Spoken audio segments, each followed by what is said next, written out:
comics, but I've done a bunch of gaming stuff as well. In this space, I'm currently the flagship writer of Conan the Barbarian.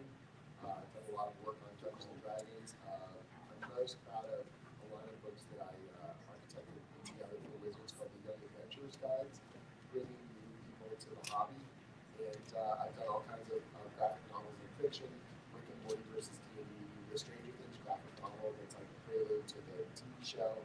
I've done a bunch of superhero work, and I'm a lifelong gamer. And last year I came to GaryCon for my first time, and I thought, well, this is just going to be a one-time deal because I'm pretty busy, and I'm obviously back, so I had a wonderful time. And looking forward to chatting with all of you.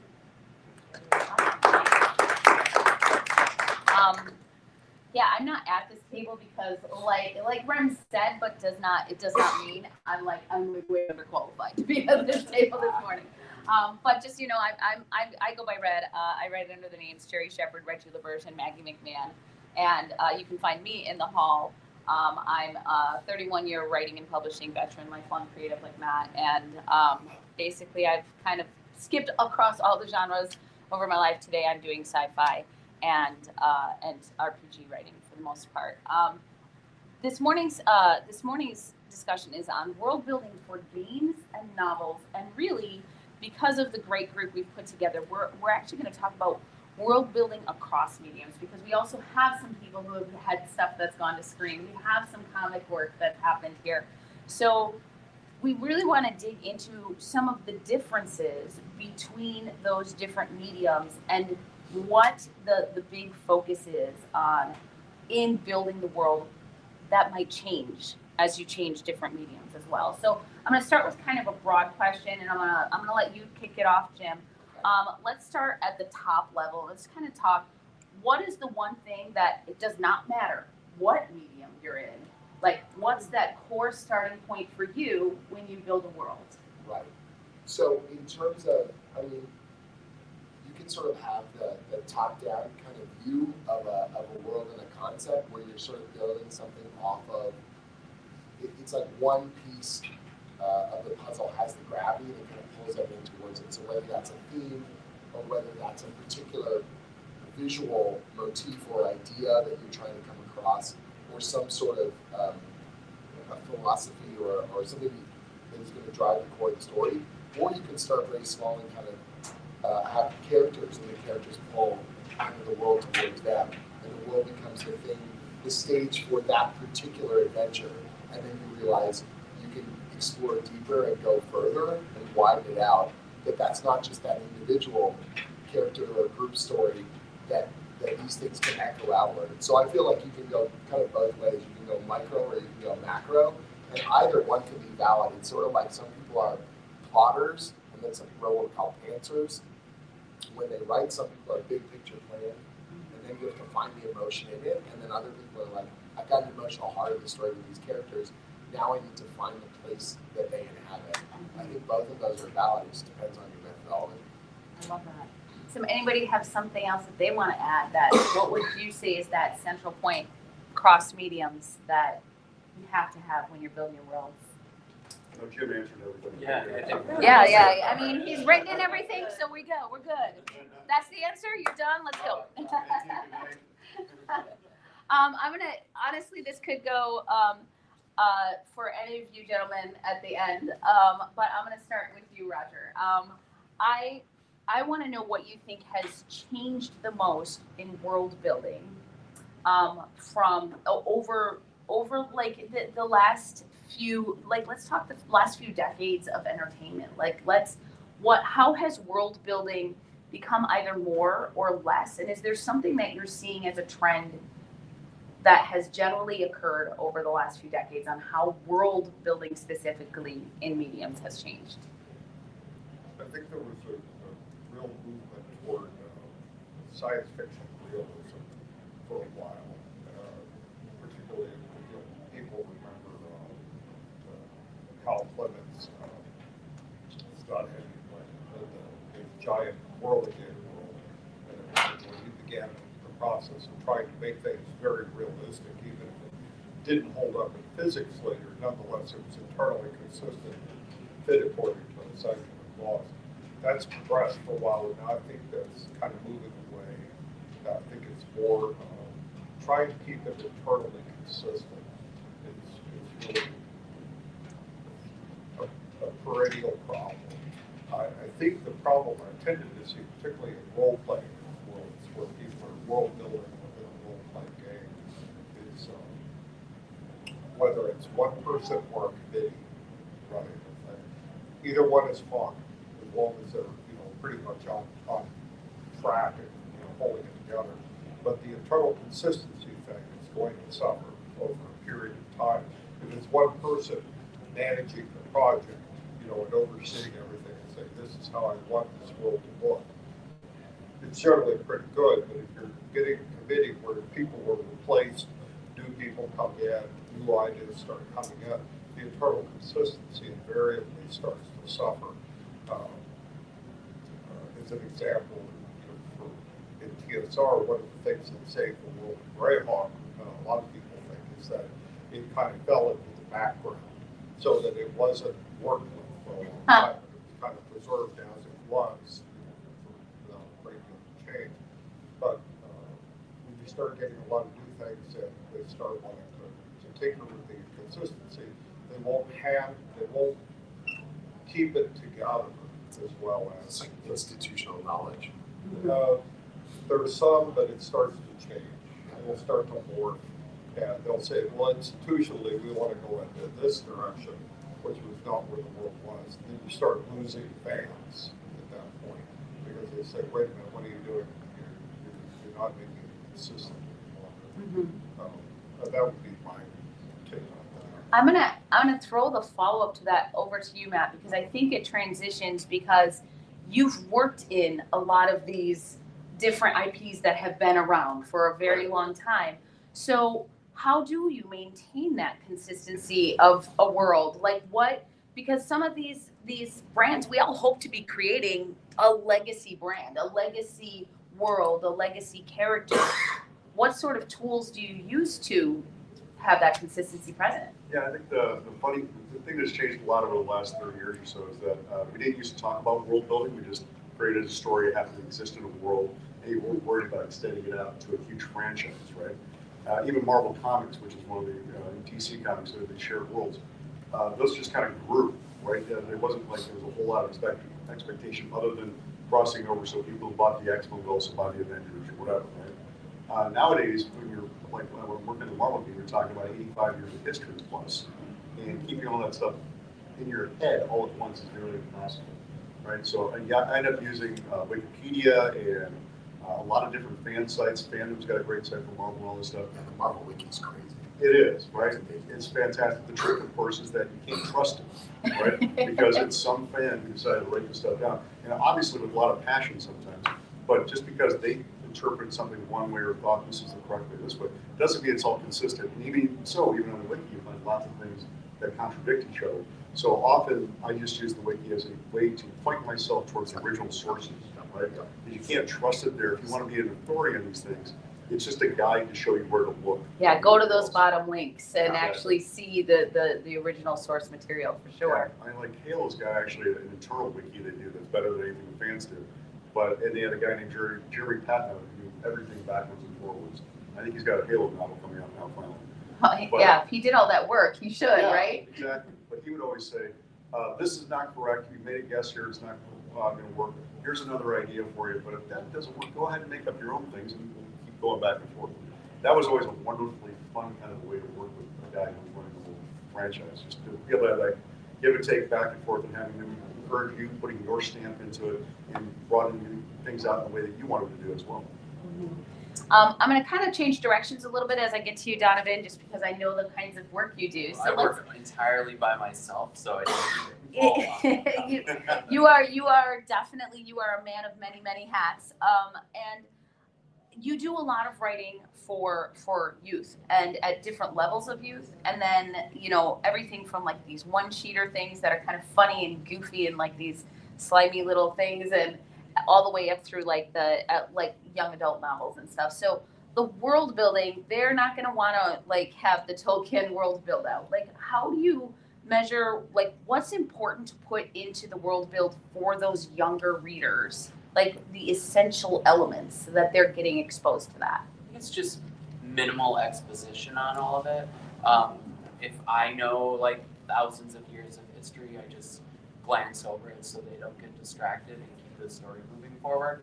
And then if they read the books again when they're older, they might catch something and be like, oh, this is where that species grew out of for these weird monsters. Yeah, I keep it light and just keep the story moving forward. But since I don't have to check a wiki or anything for my lore, it's like I know these things, so I can read them in and out of the story The itself. Council of One. Yeah. And approved. Nobody to catch you when you make a mistake. That's the true. other Oh, part. yeah. I always say when someone points out an intro inconsistency, and then you're like, see, there's a mystery there. Yeah. Yeah. Good. What's the You're a difference? very astute reader. And just wait till the future when we solve all that. So, Yeah, that was the thing Marvel Comics used to do. If somebody spotted a mistake, they'd send in a letter explaining what would actually happen. And Stan Lee would send you a no prize, which was actually an empty letter.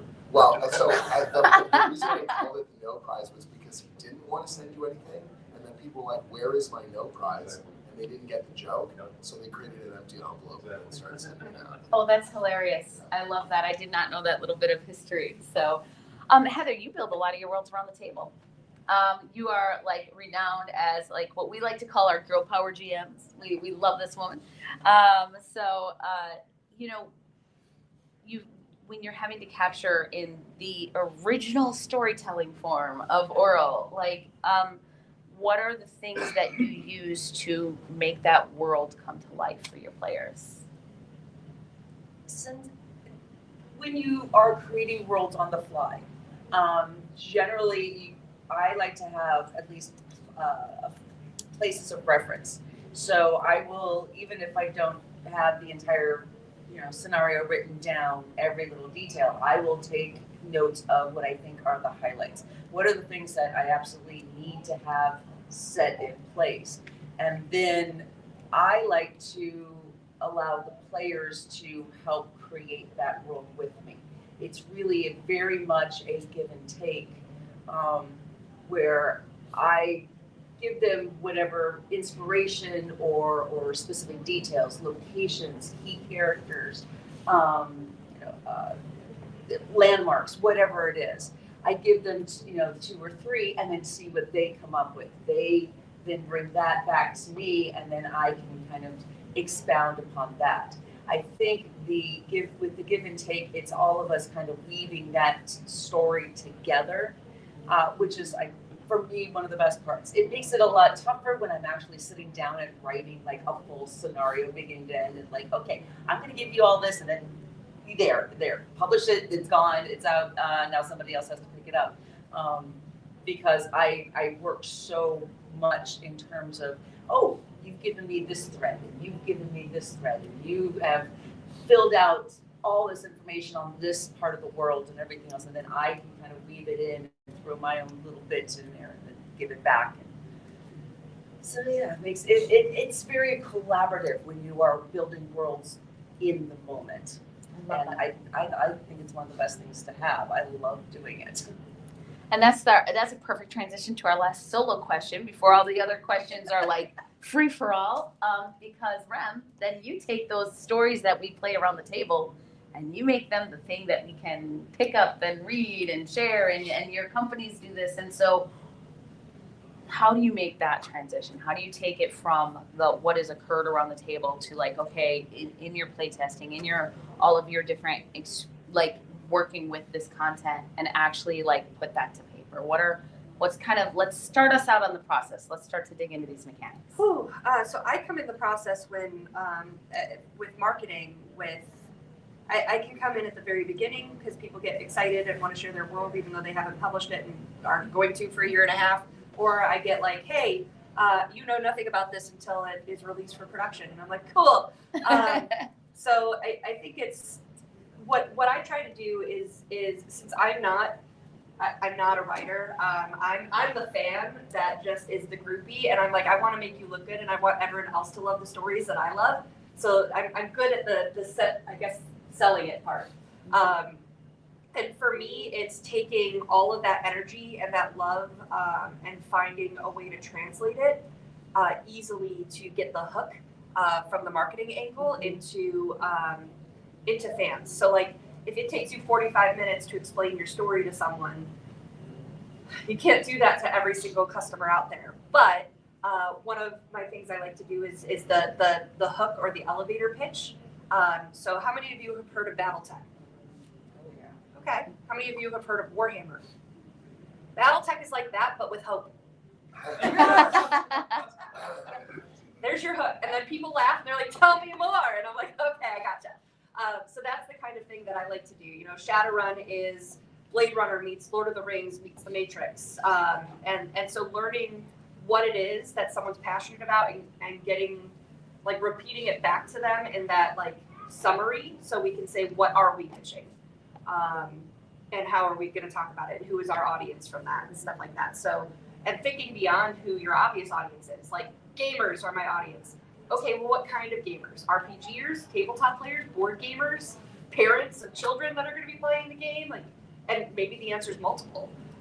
So it's really identifying and like kind of streamlining. So it's not just paint at the wall. It's like, okay, let's make this art now and get it really specific. So you're taking that world and you're like, what is like the most boiled down aspect of that world? Because as painters of the words, we might paint a few too many.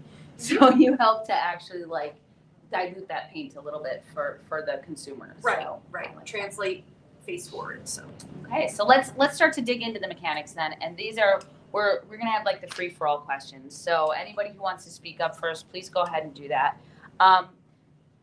Let's talk about your process in building out your worlds. And please, when you start your different things, like if you're like, hey, I'm building out for the comic book. Let's say, tell us what it is you're building out and like kind of where do you start? What is your thinking process? I'm leaving this one really broad and just like somebody who's willing to share a little bit of what they do. okay, Go for it. because I'm a fan. And listening to what you guys are saying about telling a story and then like expanding on the world, or you didn't used to have to and stuff. The reason I work for Catalyst is my love of Shadowrun. I've been attempted to be poached, and I'm like, you don't have Shadowrun. So for me, it's the depth of the world. So as a storyteller for World of Shadows, what a lot of people don't know, because I don't talk about it very often, is I actually did a trailer for a live action TV series that we want to do for Shadowrun. And that's my main plot. But now this World of Shadows YouTube thing is adjacent to that. So eventually when that gets produced, if people follow the YouTube series, they're going to have more depth of knowledge and know like what else is going on in that area of the world and in the political structure and like what's happening behind the scenes. What are the bad guys doing? What are their goals? Whereas my characters don't know that, but my audience does. And then I do, to engage further, I do a lot of one-shots at all the conventions that I do that takes it even further. So I have 12 aldermen in Chicago, which has been nuked. And so I only got to tell the story of one of those aldermen. In the series, and then in the YouTube channel they're facing one or two more, and then in the one shots, what's this one doing, what's that one doing? So I get to go deeper and deeper with it, which selfishly is for me because I want to play in my world still too. So I get to explore more and more and get it deeper and deeper and canonize that with a community and with the audience. So you're helping me create this world, and I get really excited. So you're talking about like you're doing some things that are like screen things, some things that are these one-shot things, but they all feed into these other things. So tell me, what is something, and I'm curious actually for you, Matt, maybe if you see, especially in these last few years, there's been a lot of games that have made their way into other mediums. There's like games, there are more what is it they say? There are more RPG players, and that's VRPG and TTRPG in the world than all book readers and movie watchers combined. So it's like there's so because of that, it's moving into those other mediums. What are you seeing that might be maybe a problem that you're it's not necessarily a problem that's unfixable, but like a repeated kind of mistake that's maybe happening as this medium is moving across these other mediums, like how the world has to change in one medium versus I another. think part of the problem, well, it's not a problem. What people tend to do is you need to start with the end in mind. You need to think about what you want this to be. If you just want to tell a nice, tight little story, you don't have to build the entire thing out, right? You can basically, if you ever seen a television show or a movie set, right? Everything within the frame of the picture looks fantastic. Everything outside is baling wire and duct tape, right? It's just, don't worry about that stuff. You can build it when you get to that. I think a lot of people who are fans think that this is all actually the secondary world you're just tapping into. You have a wiki that goes through this multidimensional space to pick up the answers, right? But in fact, you're just making the shit up as you go along. I mean, one of the troubles with doing the Marvel stuff, for instance, is if you're trying to consistently describe one character, then there's been 30 different writers of this character. Yep. The answer is, how does this character work? It works the way the writer needs it to at the moment of the story, right? Now, the trouble is when you go into things like franchising and you're going to do all sorts of different stories in different media, especially role-playing games, you need a lot more information, right? Role-playing games probably demand the most information because the person who's running the game has to actually understand everything about, or at least many things about the world, so that when the players do something unexpected, which always happens, you are able to have the context to come up with your own answer on the fly, right? And that can be very tricky. One of the problems that I see with a lot of writers is they spend so much time world building and enjoying that portion of it that they don't actually get to the actual writing of the stories or the adventures or whatever else. And I literally have people going up to you at writing conferences saying, I've got this incredible world I've built, but I don't know what to do with it. I'm like, well, you have a role-playing game supplement, right? You don't have an hour, Yeah. right? And sometimes that's okay. Sometimes that's what you want to do. If you want to go publish role-playing game stuff, that's great. But if you're trying to be a novelist and you have this as your background, often the problem that springs from that is that when you start writing, you've done so much work and you're so proud of it that you want to share it with everybody. So you fire hose the information at people. And it's very dull. In a story, you generally only want to tell people the things they need to know to appreciate the story that you're telling at the moment. And the rest of the stuff you can leave in the background. It's great that you know it because it gives you context for what's going on and it makes it all feel much more resonant at the end of the day. But you don't need to drown your reader or your actors, whatever else, in that kind of information. So the trick is build it up as much as you need to, haul in as hard as you can when you're actually telling the story. Boy, I like that second part. The haul in as much as you can, and that's what we call that our kill our darlings. So you got to get rid of those ones that maybe you're in love with it, but is it really right for the story? What are the things we need to know? And that's for anybody. What are the must-haves in the world? I also think a really common sort of mistake I see is that people want to make these really, really broad, expansive worlds, and that's amazing. But you have to keep in mind that, especially when it comes to fictional ideas and terminologies, the reader is only going to be able to hold a few of those in their head at any particular time. I will see these fantasy worlds in particular, or sci-fi stuff, where there's a lot of strange words. Like, think about Dune and the Bene Gesserit or something like that. Okay, that's the core part of the story. I can hold on to that. I understand what those things are, and they define a bunch of the other religious elements. And then, okay, the sandworms and all this sort of stuff. But like, you can only hold 3 or 4 of those alien words in your head and remember what they are because of sheer repetition and their clarity and importance. I will read a document and they're like some crazy word with 4 apostrophes in it, and they're like the Glagoblath has the ancient Geblurgen, and we're going to the halls of Gewoof, and I'm just like, I'm never going to remember these. Like, there's way too many. There's 6, 7, 8 weird terms in a paragraph or 2, and I'm like, it's okay to call something like the deep well because it's descriptive. We know what a well is. We know what that could be. It has a mysterious element, and it's words that we have context for, so we can remember it. And then if they find some unpronounceable thing in the well, now I only have to remember the one unpronounceable thing, the call of Cthulhu, right? Like, good, okay, Cthulhu is the weird thing, and then everything else, it's still a ship, it's still sailors with relatively, common-ish names, or you have a name that is, you want to do the fantasy version of it. I always remember this example that Tracy and Margaret did for Dragonlance, where they were trying to name all their characters, and they had a character, this knight, and they wanted to be stern. Like, he's a stern person. They were like, well, he's called Sturm.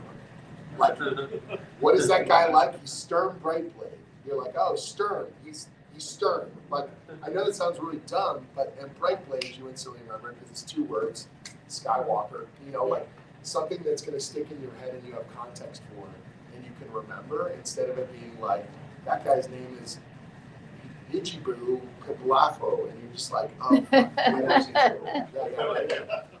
It's, especially with that, when what looks good on the page, sure.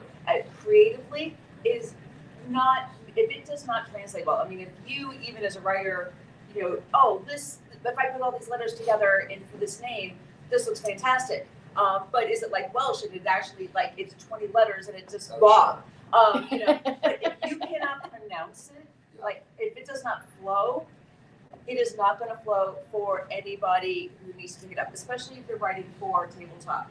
Because generally, when you finish writing whatever you're doing for your scenarios, for your worlds, and it leaves you. You put that baby into the world. It's got to go independent, and other people have to pick it up and then be able to, share that with others.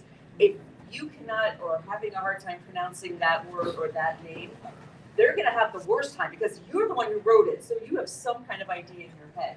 So it's okay to go more simple. It's okay to, like, Jim was saying, make it descriptive. It's not a cop-out. It doesn't mean that it's any less significant.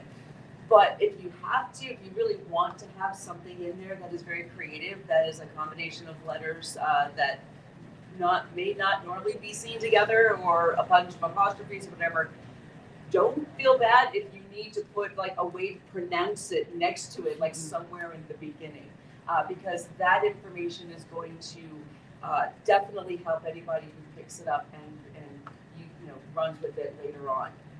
Any kind of information on that's great. Be creative, but kind of bring a sense of practicality to it. Like with my audiobook narrators, I literally go through my books because I do have some words and there's not, to me, a lot, but then it's funny, like you say, like it feels like a lot. What is it going to feel like to your reader? So I go through and I'm making a pronunciation guide that I'm just speaking, I'm recording for my audiobook narrators, which is like the equivalent of even that, but it's you want it. I think I heard once, if you're reading it out loud and it doesn't sound good, it's not going to sound good to your reader, So thank you very much for that. I'm curious, what are some of each of your favorite worlds from across like the spectrum of genre fiction? Pick a world. I'm going to guess I know what here. Go for it. But what is a favorite world, and pick a key element. What about that world makes it a favorite of your world? Okay, that's a step up. Yes. So for Shadowrun, for me, it was that darkness and emotional energy. It is a dystopia, but like the story is about hope. It's cyberpunk. It's punching up. Yes, the big evil corporations are in charge, not like real life. But like you are subverting them in your own way, and even though you are the criminals, you are the good guys, and that to me is really compelling.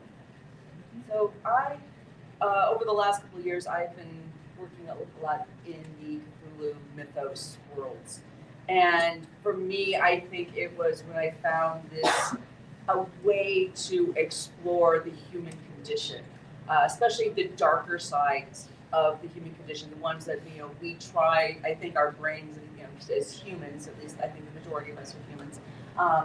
Some people I question, but the human mind tends to find ways around avoiding thinking about the worst of the worst, those really dark places, and being able to explore those through storytelling is, for me, it's almost cathartic. I've actually found ways to be able to kind of come to terms with some of my own, stuff as a person.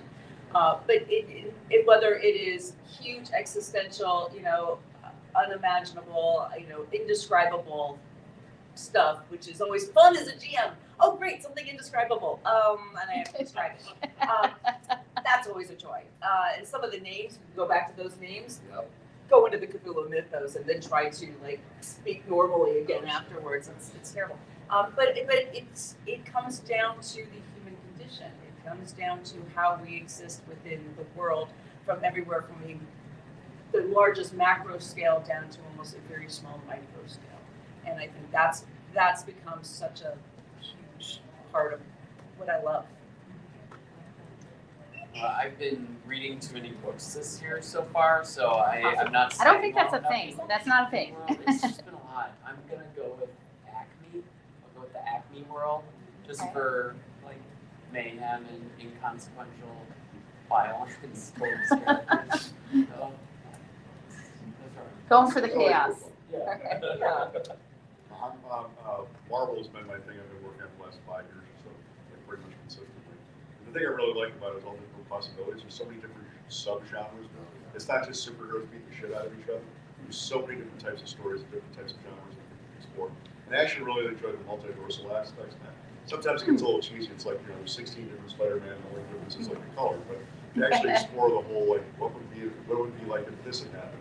What would it be like if that had happened? I mean, the new Ultimate Spider-Man stuff I think is doing in the new Ultimate Universe is really fun to see. Like, this was maybe what if Peter not got his powers later, actually did get married, did all this other great stuff. It's really fun to explore all those what ifs as the name of the show goes. I really enjoy a lot of that.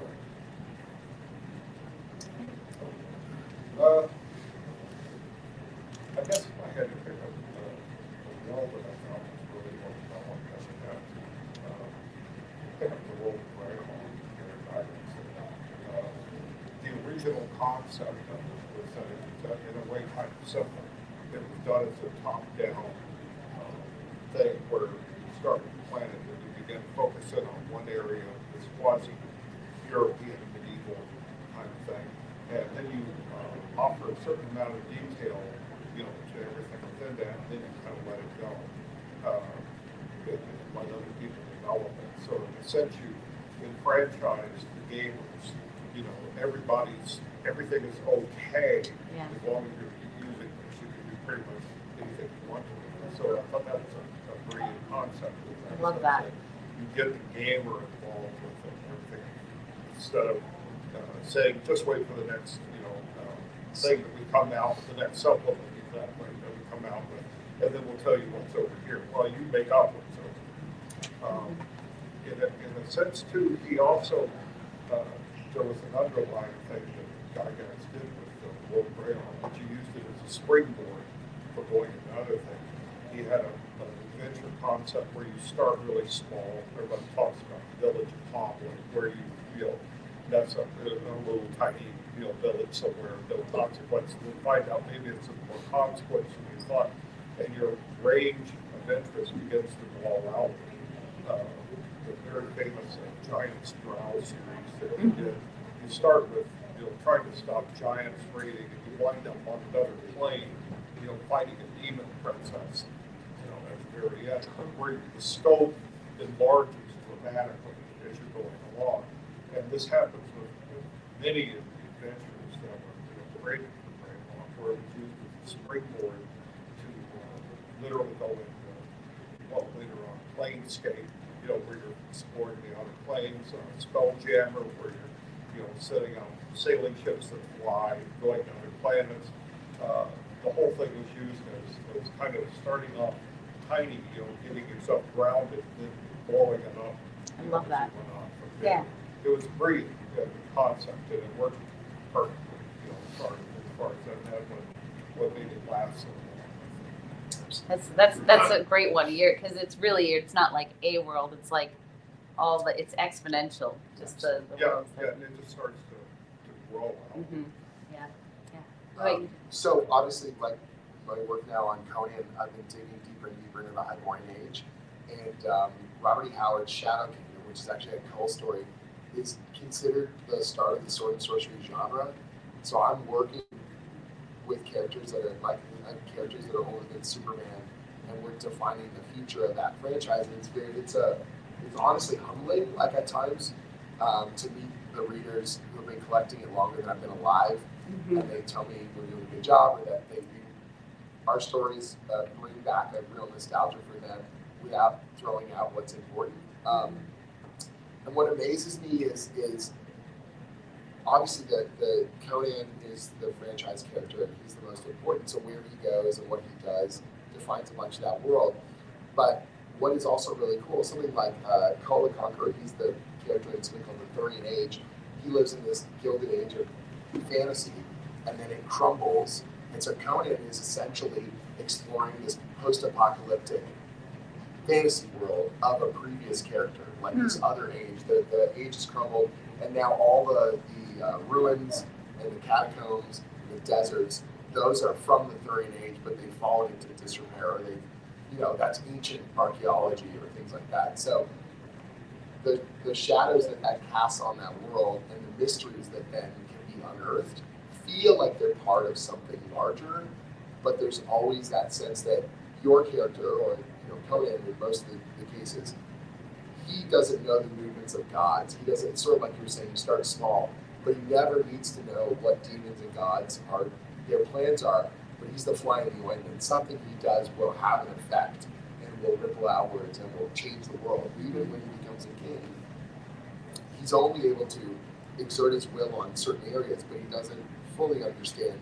But we as the reader appreciate how those things change and move outwards, which I think is really cool and feels epic, just turning it into Tuesday Mac and that kind of stuff. I want to add to you're saying how you had said how it was humbling to meet some of these readers who've been reading it their whole life, and it's almost uncanny that you go across when you get to read bios or the thoughts of some of today's top, not just fantasy but sci-fi authors. Sure.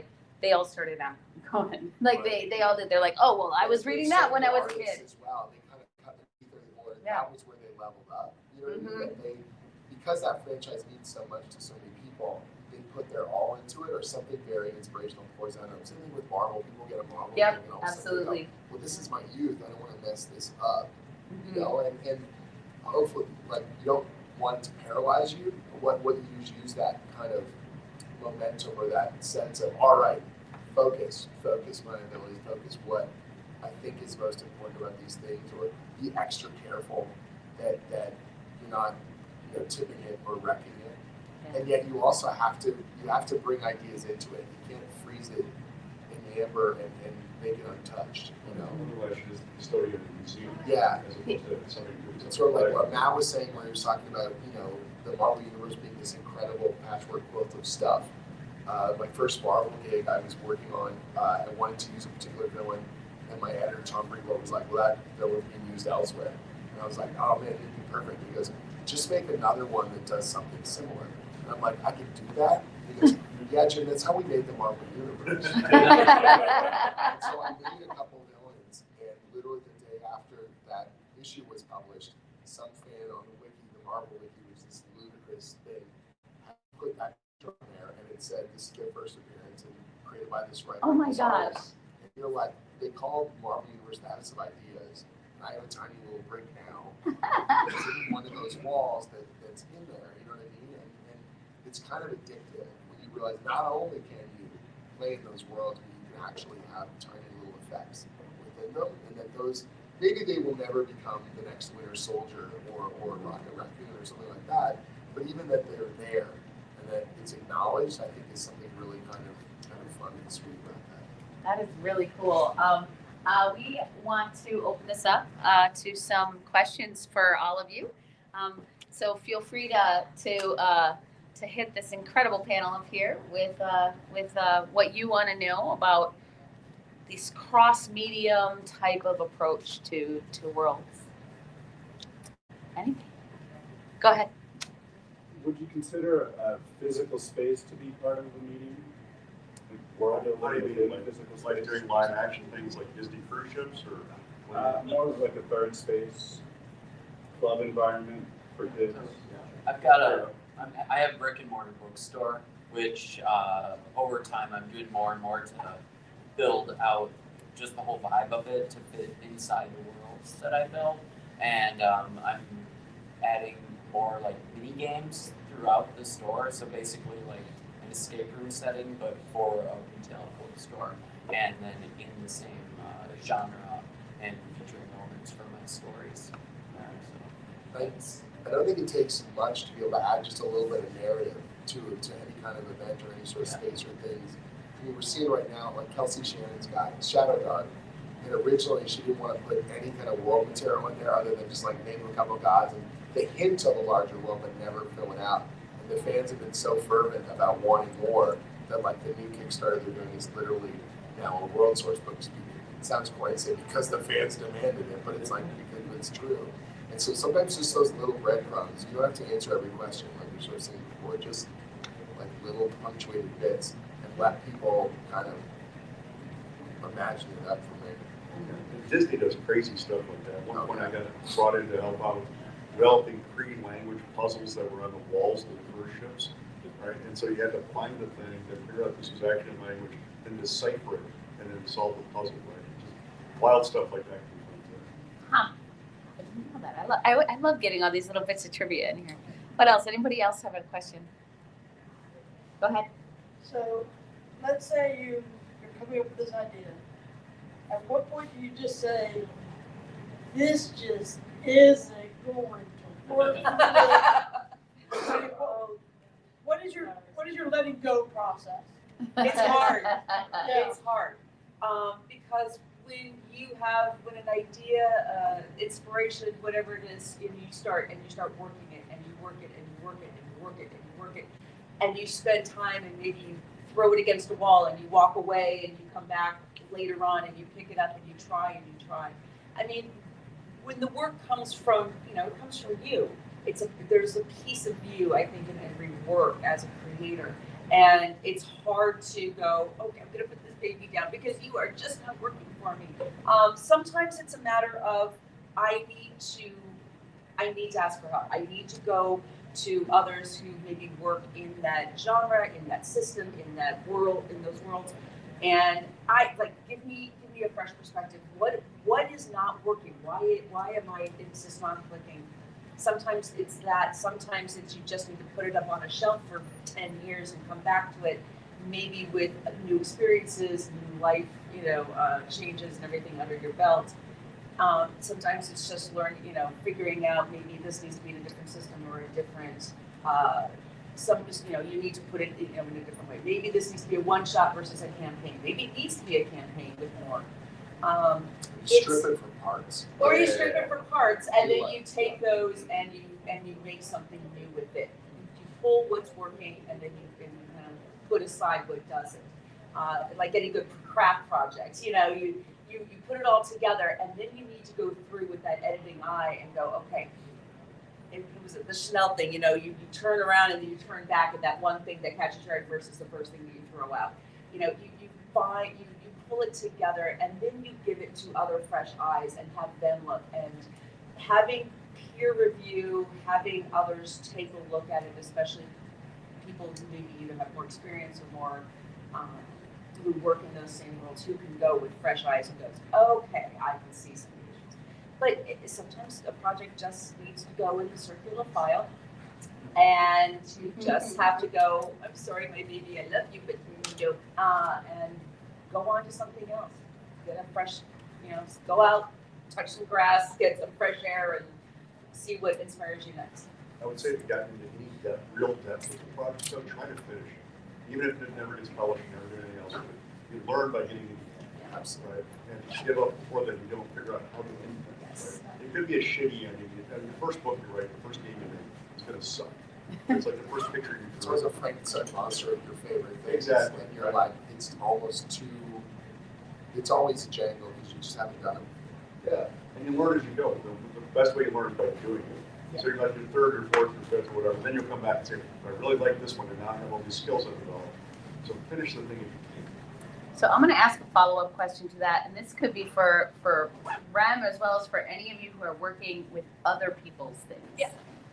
What happens when somebody else lets go of that baby for you? Whether it's like because you're in an IP and Marvel's like, yeah, you can't do that, or you're like, oh no, what do you mean you're getting rid of that character? I wanted to, how do you, as somebody who's working with somebody else's and you don't necessarily have control of that, what's your moving on process for the next creative thing?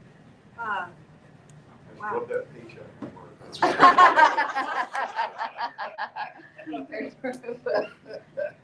I don't know. I think I just want people to be successful. stressful. And so if they change gears or to me, I've had the opposite problem where it's more of getting them to change their vision because it's not working. Okay. Where like I've got a client that I do my own marketing company as well for clients, and I've got someone that wanted to do a tabletop minis game that is beginner friendly and has an app with RFID in the minis that will know how far things are, so like you don't have to learn all the rules, the phone will do it for you and stuff like that. So I'm like, okay, first of all, that's really hard to say. Where's the hook? And you're doing like several things and you have no audience. So maybe you're just a minis game. Start with just a minis game and like make your world compelling and just tell that story. And then like if you want to level up over time, you can do that. And sometimes it's really hard because like they're paying us to do their marketing. So like we'll advise and they're like, no, we're gonna still do okay. And then we get to the Kickstarter time and it doesn't do as well as they hope. And then they're like, I have an idea. Let's leave RFID alone for now. And we're like, okay. I think that's a good idea. So. Yeah, the other thing too is that if you're working on someone else's world and you can't get over that hump, like our job is communication and entertainment, and then you need to communicate your ideas to them, hopefully in a way that brings them on board with what is the potential creatively, what is the potential, obviously in terms of financial and things like that, and entertainment. If it doesn't work out, the core of that idea you have, if it sticks with you, you can take it elsewhere or make it your own thing. You know what I mean? Like, don't feel like it. I know in your head you want it to be attached to that franchise, but it is okay to kind of let that go. You know what I mean? And to bring or go, okay, well now I'm untethered from the franchise. What if I took that concept and I fleshed that out or made that its own kind of thing? And people will probably be able to tell, oh, this is clearly inspired by Star Trek, Star Wars, Lord of the Rings, whatever. But now you're unchained to that, to where it has to stay. You can't kill your Captain Kirk or do some crazy thing that they would never let you do. There's a reason why Galaxy Quest is probably the second best Star Trek movie ever. And I mean, it's not directly related, but come on, we all know where the inspiration comes from. Absolutely, So, and that's the thing is that they're untethered from, Watchmen was supposed to be a story of the Charlton superhero characters, and Alan Moore was a really big fan of those characters, and he wanted to do terrible, terrible things to them. And DC was like, yeah, we can't, you're gonna ruin those characters. So we just filed the serial numbers off all of them. And now those characters are arguably more famous. The Watchmen characters are more famous than the original Charlton characters, right? So because he was able to do these transformative, powerful things with it, you know what I mean? I've got some story ideas that are like Conan-esque, but I could never do that to the Sumerian. But now, once I do my time on the series, if I do that from the guy that brought you Conan, I've got a little bit of that shine that I can carry over and go, and now I'm unleashed, and you won't believe what I'm doing. I think my wife can change me That's down. going to be that's the Kickstarter byline right there, right? Here it comes, here it comes. This is going to be our last question. That being the question, is there ever a fear when you're writing IP that someone else would deny access to the IP stories, then that becomes more popular? Is that ever a fear? You can't psych yourself out about that. It's also like that idea of once you have the baton for a time and you run as hard and as fast as you can, you try and do as much as you can, and at some point you're going to go, if you can't, and that's easy to say and hard to do, especially in the long run, the more emotionally attached you are. Gail Simone gave me a great piece of advice. She said, after you finish working on a franchise book, don't read what comes next as it comes out. Because even if you magnanimously handed it over, that little gear that's been used so long, you'll be like, no, that ain't it. No, God, that ain't it. Like, and you will just naturally want to, you'll just get frustrated or bitter, or they'll undo something you did, and then you just like, that ain't it. Like, you've got to let that go, and then come at it with a fresh perspective, weeks, years, months, whatever, later, when you can see it, if you even want to see it. You know what I mean? I think that's a lot healthier way of kind of going about these things. It's like building and customizing a house. You know, you're there for 10 years, you make it your own. You do everything, you Yep. pretty it up, you get it Yep. sold, and then you walk away, and then you come back 6 months later or a year later, and you discover that the new owners have ripped up like all the gardening you did, all the landscaping is put to rock, you know, everything is changed, the color is terrible, and it just breaks your heart Sure. to some extent, and then you're like, why did they do that? And of course, it all looks wrong. So So we have Bill Fawcett and Jody and I coming up at 10 o'clock in just a few minutes to dig into more details. One last time, what's your big project right now, and where can they find you? And 30 seconds or less. You can find me on social media at Rem Alternis or Real Rem Alternis, and through Catalyst sites. My newest big project is Body by Gygax, which is a fitness app coming from Luke Gygax, Tommy Rice, and Dimitri Del Castillo. And it's going to be gamifying your fitness experience. So level up so you can punch a minute. Again, Heather Ashcraft, Valley Girl Heather. Generally, you can find me on a number of actual plays. I'm with Lightless Beacons, Miskatonic Playhouse, Old Ways Podcast, and there's one other there. And Symphony Entertainment. I generally go to conventions. I run a lot of games there. I'm also writing some one-shots, a group of one-shots for Amazing Adventures through Trollor Games, as well as some anthologies and some Cthulhu one-shots through the Miskatonic Repository, which is the community content wing of Chaosia. I'm Donovan Shear of Studio Moonfall. I've got a booth right by the autograph booth in Vendor Hall. If you're local, I'm running the Kenosha Book Festival this summer. So we got 7 festivals that I'm doing. And if you're not local, check out goblinofthemonth.com. I've got the first adventure for free, and you can rescue baby goblins in time for summer. For Pete or for Pete? Just curious. My name is Matt Forbeck. Mostly I'm working in the Marvel Multiverse role-playing game these days. I also have a Minecraft called Minecraft World Adventure series, which we're just starting a collection of character sheets, and it's a choose your own adventure kind of thing, and it's starting out in July. A bunch of other stuff. You can find me at forbeck.com or ck.com. I'm just writing articles for online fanzines about spell checkers. Jim Zub, so you can just go to jimzub.com, JIMZUB. I have a newsletter called the Zubstack, and yeah, I've got a sign-up sheet here, but I also have to run to, but I'm doing it 10. So yeah, everything, all my social media, all my projects, all my interview stuff is at jimzub.com. So nice and simple. So, Thank you, folks. All right, thank you.